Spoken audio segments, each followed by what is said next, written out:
Thiên su kan in him na le kan chak na mang an lai tron pui tu nai ring ani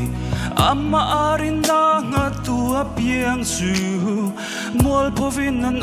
ngai lova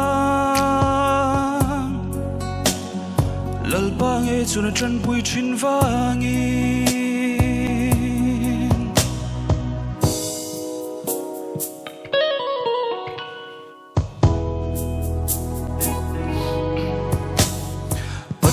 su kan in him na le kan chak na mang an lai tran pui tu nai ring ani amma arin na nga tu apiang su mol povin an ngai lova lalpa nge chuna tran pui chin vangi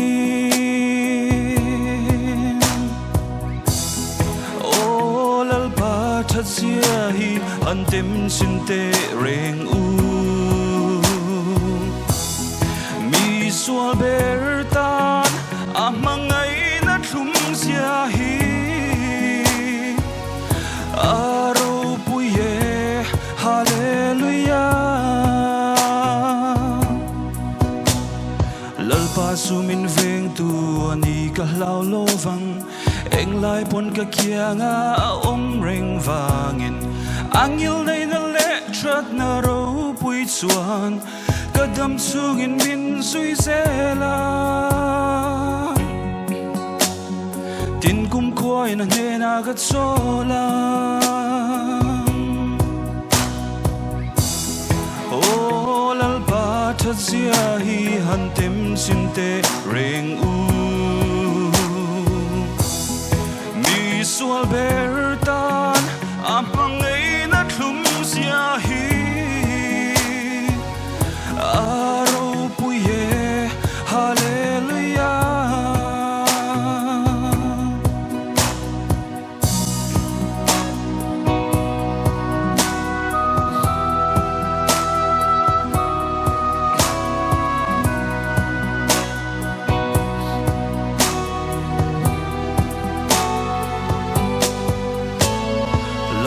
kan pathian su ro pui em vang hian phak le choi moi tlak lal chung nung berani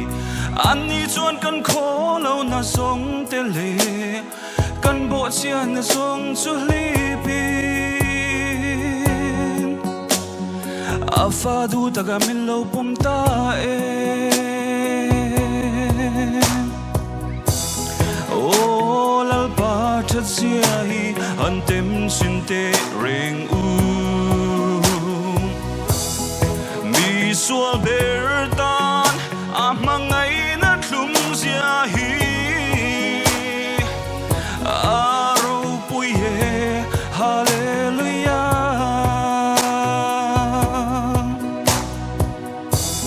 oh lal pa that sia hi an tem sin te reng u sual bertan amangai na thum sia hi aro puye hallelujah aro puye hallelujah lalpa chau ro pi bero se